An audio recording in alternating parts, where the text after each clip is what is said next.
Hello everyone. मैं स्वागत करती हूँ आप सभी लोगों का आपके अपने चैनल जीएस बाय शुभा में। तो कैसे हैं आप सभी लोग? मैं आशा करती हूँ आप सब लोग बहुत अच्छे होंगे, एकदम स्वस्थ होंगे। चलिए अब हम अपनी आज की पॉलिटी की क्लास पर आते हैं।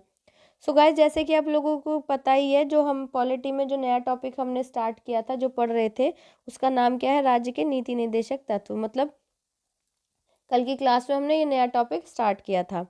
तो जो directive principles of state policies हैं, ये हमारे संविधान के चौथे भाग में आते हैं। कौन से भाग में? चौथे भाग में।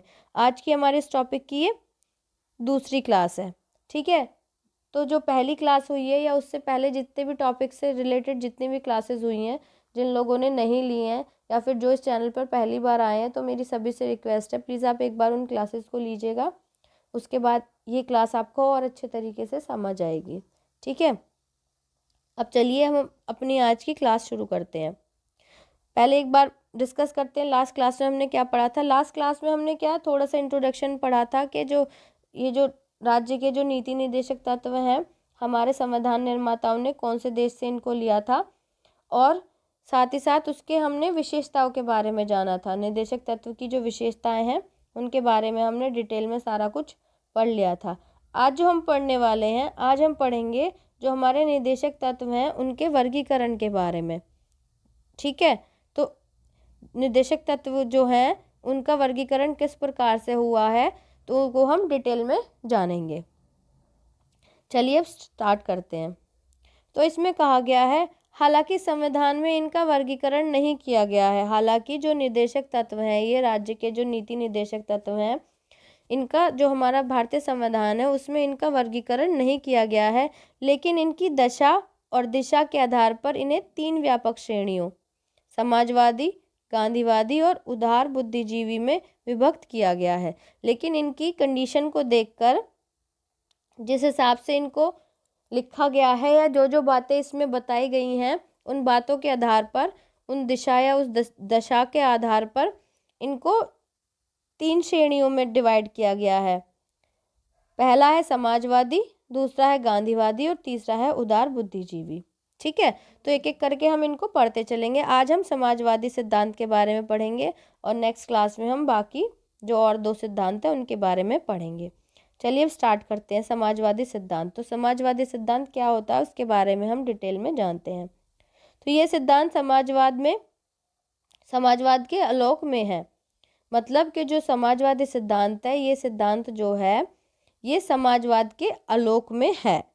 यह लोकतांत्रिक समाजवादी राज्य का खाका खींचता है। मतलब ये किसके बारे में हमें बताता है कि जो लोकतांत्रिक जो समाजवाद होता है वो किस प्रकार से होता है, या उसमें क्या क्या बातें बताई गई हैं, वो सब हम इसमें, मतलब ये उसके बारे में हमको बताता है। जिनका लक्ष्य सामाजिक और आर्थिक न्याय प्रदान करना है। जिनका लक्ष्य क्या है, इसका जो सामाजिक सिद्धांत है, इसका लक्ष्य हम जाने तो किस लिए है, इसका लक्ष्य क्या है? केवल सामाजिक और आर्थिक न्याय प्रदान करना है। ठीक है, प्रत्येक भारतीय नागरिक को। यह लोक कल्याणकारी राज्य की स्थापना का मार्ग प्रशस्त करते हैं। ये जो क्या कौन करते हैं? जो ये सिद्धांत हैं, जो समाजवादी सिद्धांत है, ये क्या करते हैं? ये जो लोक कल्याणकारी राज्य है होते हैं, एक तरीके से उसकी स्थापना का जो रास्ता है, एक तरीके से जो मार्ग है, उसको प्रशस्त करते हैं। अब ये राज्य के जो राज्य होते हैं उनको ये क्या निर्देश देते हैं, अब हम उन निर्देशों के बारे में जानेंगे। तो सबसे पहला है लोक कल्याण की अभिवृद्धि के लिए सामाजिक, आर्थिक और राजनीतिक न्याय द्वारा सामाजिक व्यवस्था सुनिश्चित करना। मतलब जो लोक कल्याण है, ठीक है, लोक कल्याण की अभिवृद्धि के लिए सामाजिक, आर्थिक और राजनीतिक न्याय द्वारा सामाजिक व्यवस्था सुनिश्चित करना, और साथ ही साथ आय, प्रतिष्ठा, सुविधाओं और अवसरों की जो समानता है उनको समाप्त करना। ठीक है, क्या करता है, क्या बताता है? जो है आय, प्रतिष्ठा और जो सुधार हैं, उनके जो अवसर हैं, उनकी जो असमानता है, ठीक है, ये असमानता है, समानता नहीं है, ये असमानता को क्या करना? समाप्त करना। मतलब जो भी असमानता है कि प्रत्येक व्यक्ति की आय, प्रतिष्ठा, जो सुविधा आदि है, मतलब हर एक नागरिक को इक्वल मिलनी चाहिए, ठीक है, अवसर ये सब इक्वल होने चाहिए। इनकी जो असमानता है उसको ये खत्म करता है, उसको ये समाप्त करता है। समानता नहीं है, असमानता है, मिस प्रिंट हो गया है। तो जिसके बारे में कौन से आर्टिकल में कहा गया है? आर्टिकल 38 में इसके बारे में बताया गया है, यानी कि इसके बारे में कहा गया है। चलिए आगे चलते हैं। आगे इसमें क्या कहा गया है कि ये और क्या सुनिश्चित करता है या किस बात की सुरक्षा करता है या किस बातों को सुरक्षित करता है? तो ये सुरक्षित करता है या इसका काम क्या है? सुरक्षित करना। क्या सुरक्षित करना? सभी नागरिकों को जीविका के पर्याप्त साधन प्राप्त कराने का अधिकार, ठीक है, जितने भी नागरिक हैं उनको क्या है? प्रत्येक नागरिक को जीविका के पर्याप्त साधन प्राप्त होने चाहिए। सामूहिक हित के लिए समुदाय के भौतिक संसाधनों का समविवरण, साथ ही साथ जो सामूहिक है उनके हितों के लिए जो समुदाय है, समुदाय के भौतिक संसाधनों का समवितरण। और आगे है धन और उत्पादन के संसाधनों का संकेंद्रण रोकना।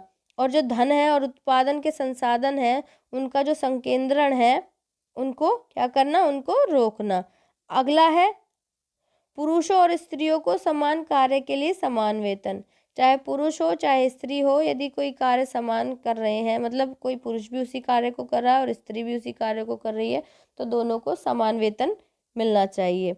फिर कर्मकारों की व्यवस्था और शक्ति तथा बालकों के बलात् श्रम से संरक्षण, मतलब जो कर्मकार हैं, कर्मकारों के स्वास्थ्य, ठीक है, जो कर्मकार आदि होते हैं उनके स्वास्थ्य, जो काम करते हैं उनके स्वास्थ्य संबंधित, और शक्ति तथा बालकों के बलात् श्रम, जो छोटे बच्चे होते हैं उनसे जो काम करवाते हैं उनसे उनका संरक्षण। साथ ही साथ बालकों को स्वास्थ्य विकास के अवसर, जो छोटे बच्चे होते हैं उनको स्वास्थ्य विकास के अवसर, जो कि हमको कौन सा आर्टिकल बताता है? आर्टिकल 39 बताता है, यानी कि आर्टिकल अनुच्छेद 39 इसके बारे में हमको बताता है, ठीक है। अगला क्या है? अगला इसमें बताया गया है समान न्याय एवं गरीबों को निशुल्क विधिक सहायता उपलब्ध कराना, मतलब समान न्याय, और जो गरीब लोग हैं जो अफोर्ड नहीं कर सकते वकील वगैरह को, तो उनको क्या है? निशुल्क विधिक सहायता उपलब्ध कराना, जो कि आर्टिकल 39 अनुच्छेद 39 के क्या क्लॉज में है? मतलब आर्टिकल 39 के क्लॉज ए में, ठीक है। आगे इसमें क्या कहा गया है? आगे कहा गया है काम पाने के, शिक्षा पाने के और बेकारी, बुढ़ापा, बीमारी और निरुशक्ता की दशा में लोक सहायता पाने के अधिकार को संरक्षित करना। मतलब यदि कोई काम पाना चाहता है या शिक्षा पाना चाहता है या बेकारी है, मतलब बेकार है या बुढ़ापा आ गया है या बीमार है या निरुशक्त है ना, तो इनकी दशाओं में लोक सहायता पाने के अधिकार को संरक्षित करना, जो कि किस आर्टिकल में बताया गया है? आर्टिकल 41 यानी कि अनुच्छेद 41 में इसके बारे में कहा गया है, बताया गया है। चलिए आगे चलते हैं।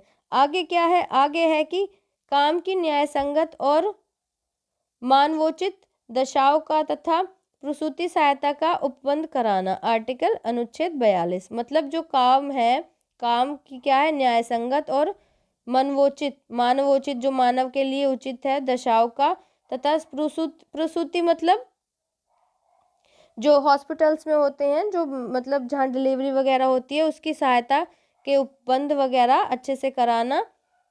ये आर्टिकल कौन से आर्टिकल से संबंधित है? आर्टिकल 42 से ये संबंधित है, ठीक है। यानी हम कह सकते हैं कि आर्टिकल 42 में इसके बारे में बताया गया है। सभी कर्मकारों के लिए निर्वाह मजदूरी, शिष्ट जीवन स्तर तथा सामाजिक और सांस्कृतिक अवसर, जो सभी कर्मकार हैं जो काम आदि करते हैं उनके लिए निर्वाह मजदूरी, मतलब उनके उचित मजदूरी, शिष्ट जीवन, उनका शिष्टतापूर्ण जीवन स्तर होना चाहिए, तथा सामाजिक और सांस्कृतिक अवसर, सबको सामाजिक और सांस्कृतिक समान अवसर मिलने चाहिए, जिसके बारे में कौन से अनुच्छेद में बताया गया है? अनुच्छेद 43 यानी कि आर्टिकल 43 में इसके बारे में बताया गया है। नेक्स्ट आता है उद्योगों के प्रबंध में कर्मकारों के भाग लेने के लिए कदम उठाना। जो उद्योग आदि होते हैं उनके प्रबंधन में जो कर्मकार हैं उसमें भाग लेने के लिए कदम उठाना, जो कि कौन से आर्टिकल से संबंधित है? आर्टिकल 43 के की क्लॉज क्या है, यानी कि हम कह सकते हैं अनुच्छेद 43 की क्लॉज क्या में या फिर आर्टिकल 43 की क्लॉज ए में इसके बारे में बताया गया है। नेक्स्ट है पोषाहार स्तर और जीवन स्तर को ऊंचा करना। जो पोषाहार स्तर है मतलब पोषण से का जो रिलेटेड जो भी है वो उन चीज़ों को, या फिर जो जीवन जीने का स्तर है उनको ऊंचा करना, तथा साथ ही साथ क्या लोक स्वास्थ्य का सुधार करना, कि जो लोग हैं जितने भी उनके स्वास्थ्य का सुधार करना, जो कि अनुच्छेद 47 से संबंधित है, या फिर हम कह सकते हैं कि आर्टिकल 47 से ये संबंधित है। तो ये क्या होगा, ये हो गए समाजवादी सिद्धांत। मतलब किसी भी जो राज्य है उसको ध्यान में रखते हुए ये राज्य के को ये चीज़ ध्यान में रखनी चाहिए अपनी जनता के लिए।